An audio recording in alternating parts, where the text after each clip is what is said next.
Halo Sobat Inovatif, kembali lagi dengan Danis Win. Hari ini kita bakal ngebahas soal BGPy. Add-on ini sangat lengkap, all in one, dan sangat ngebantu untuk hal-hal yang rumit sebelumnya di Blender menjadi sangat gampang menggunakan BGPy. Dan banyak fitur-fitur simple di Blender yang menjadi lebih kompleks lagi menggunakan BGPy. Nah, pertama silahkan download add-on gratis ini, linknya ada di bawah di deskripsi, silahkan download. Untuk kalian yang nggak tahu cara menginstal add-on di Blender, silahkan cek video kita sebelumnya soal menginstal add-on di Blender. Nah, setelah kalian install dan aktifkan add-onnya di Blender, kalian bisa menggunakannya dengan shortcut J. Nah, bisa kalian lihat kita punya banyak pilihan nih, dari boolean, array, scatter, curve, dan lain-lain. Yang sebelumnya merepotkan dilakukan di Blender, maka akan sangat gampang dilakukan menggunakan BGPy.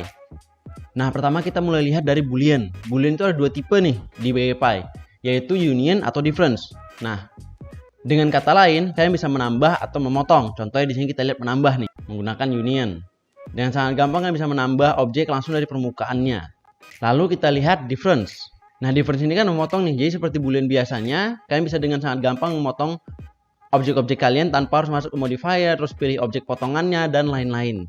Sekarang kalian bisa langsung bekerja di edit modenya. Dan ini semua bisa ditimpa satu sama lain. Kalian bisa menimpa potongannya dengan potongan yang lain. Sangat-sangat cepat dan gampang. Nah, di arsitektural kita ada wall atau window. Wall itu untuk membuat dinding, window itu untuk membuat jendela. Ketika kalian pilih wall, maka otomatis kalian dapatkan nih bentuknya langsung sebuah dinding, kan gitu. Kalian bisa pilih ketebalan dindingnya, kalian bisa pilih ketinggian dindingnya, dan lain-lain. Sangat gampang untuk kalian di bidang-bidang arsitektural.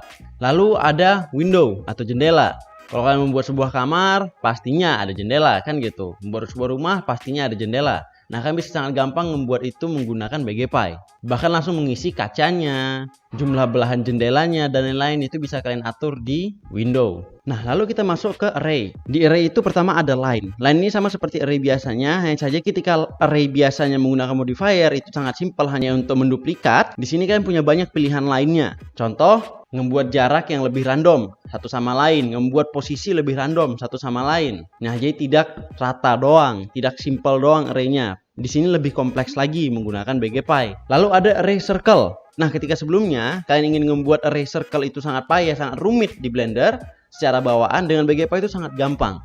Kalian bisa menduplikat objek secara melingkar. Bukan hanya sekali, kalian bisa mengulang duplikatannya itu untuk memperbanyak dia lagi, membuat motif-motif yang unik dan tetap kompleks. Kalian bisa ganti ukuran-ukurannya, terus ngerandom jaraknya. Sangat lengkap, sangat kompleks menggunakan BGPy.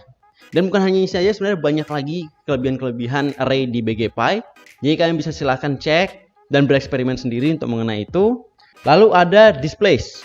Nah, ketika biasanya butuh beberapa klik dengan membuat tekstur lagi di modifiernya Blender, di sini tidak perlu, kan tinggal tekan displace, kalian sudah bisa mengatur seberapa scale-nya, seberapa detailnya, dan lain-lain.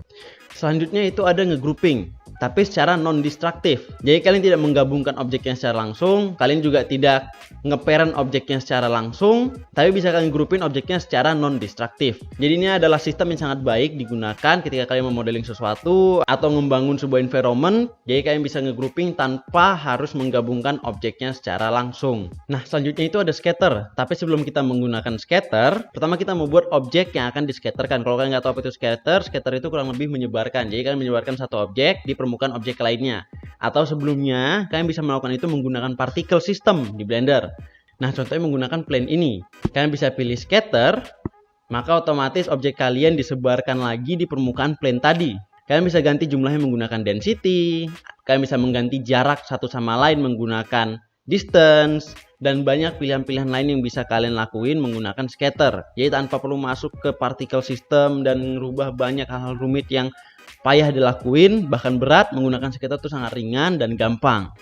Lalu yang kedua itu ada scatter paint. Nah, contohnya plane ini, dengan sangat gampang kalian bisa scatter dengan memilih objek yang mau di scatter ke permukaan yang akan di scatter.